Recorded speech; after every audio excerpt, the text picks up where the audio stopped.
हमारे पास दरअसल 3 महीने से पानी की किल्लत है। हमारे पास पानी का कतरा भी नहीं है। इतनी मुश्किलात और इतनी दुश्वारियाँ होती हैं पानी भरने के लिए कि हमसे आगे कोई पूछेगा ना कि करबला का जो वाक़या हुआ है वो हमारे गोद में अब हो गया। ये 3 महीने से पानी की किल्लत से हम गरीब आदमी भाग भाग के थक गए। हमारी कोई सुनने वाला नहीं है, ना MP सुनता ना MLA सुनता। हमारे यहाँ कोई पानी का सही नहीं है। 3 महीने हो गए, पानी 3 महीने से नहीं आ रहे। लैंड माफिया ने हमारे पानी पे कब्जा किया हुआ है। 100 बाड़े लगाए, एक बाड़े पे 200 भैंसे हैं। अब भैंसे पानी पी रहे और हम जो न मर रहे हैं पानी के लिए। हाँ, मैं 11C3 582 का राइस हूँ, नॉर्थ कराची का। तकरीबन 3-4 साल से हमारे यहाँ पानी नहीं आ रहा। जब बहुत पहले आया करता, बहुत तेजी से पानी आया करता, अब 3-4 साल से पानी नहीं आ रहा। हमें टैंकर जो है वो लेने के लिए बड़ी परेशानी है। जो दुख और जो गम मिला है वो अपनों ने किया है।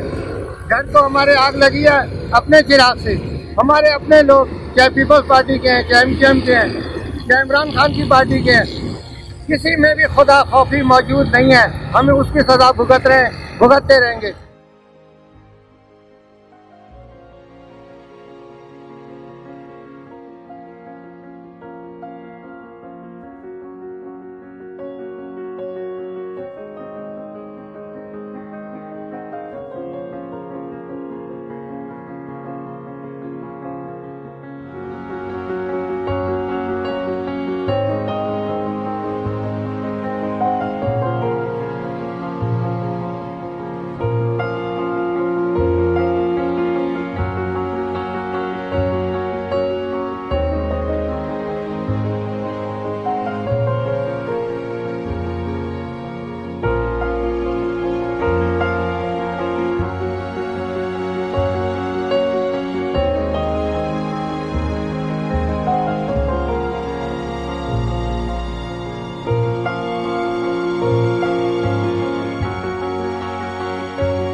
पानी के हवाले से मैं समझता हूँ कि हम कोशिश कर रहे हैं, लेकिन चूँकि पानी की कमी है तो उस कमी को हम सिर्फ कोशिशों से दूर नहीं कर सकते। उसके लिए इजाफ़ी पानी दरकार है और जो इजाफ़ी पानी है वो फरवरी में आएगा। 100 MGD पानी हमारा बढ़ जाएगा चूँकि हमने नए पंप्स लगा दिए। जो कैपेसिटी है दाबेजी पंपिंग स्टेशन की वो फरवरी तक, उसकी जो शेड्यूल था उसका कंप्लीशन का वो दिसंबर 2019 था। वो अपने शेड्यूल से कोई 9-10 महीने या 11 महीने पहले मुकम्मल हो रहा है। 9-10 महीने पहले मुकम्मल हो जाएगा। तो अगर फरवरी में नहीं हो सका तो मार्च में हो जाएगा, लेकिन 100 MGD पानी जो है वो इजाफी आ जाएगा। दूसरी हमारे साथ प्रॉब्लम ये है कि जो हब डैम है उसमें पानी बिल्कुल ना होने के बराबर है। वहाँ से पानी बिल्कुल ख़त्म हो गया है, जिसकी वजह से कराची के लोगों के मसाइल बड़े हैं। लेकिन उसके बावजूद हम कोशिश कर रहे हैं कि जो लीकेजेस हैं, जो चोरी हो रही है, उसको किसी तरह से कम कर सकें।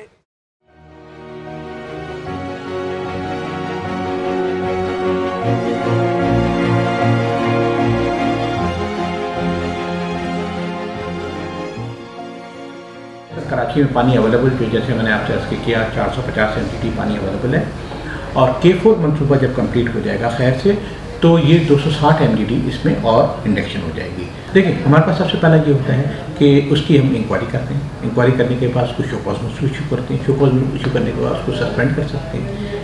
ठीक है, सस्पेंड करते हैं। कई लोगों को मैंने सस्पेंड किया इसके ऊपर और उनकी बरात सारी वापस ले लेते हैं। और बहुत ज़्यादा होगा तो अब इसके ऊपर वाटर बोर्ड जा रहा है। ये मैसेज मैं आपके थ्रू दूँ कि रिमूवल फ्रॉम सर्विसेज जो है ना वो भी हम करने जाएंगे। अगर कहीं पे भी पानी चोरी करते हुए कोई पकड़ा गया तो उसके ऊपर FIR कटेगी और उस FIR में 14A का इतलाक होगा जो कि नॉन वेलेबल ऑफेंस है।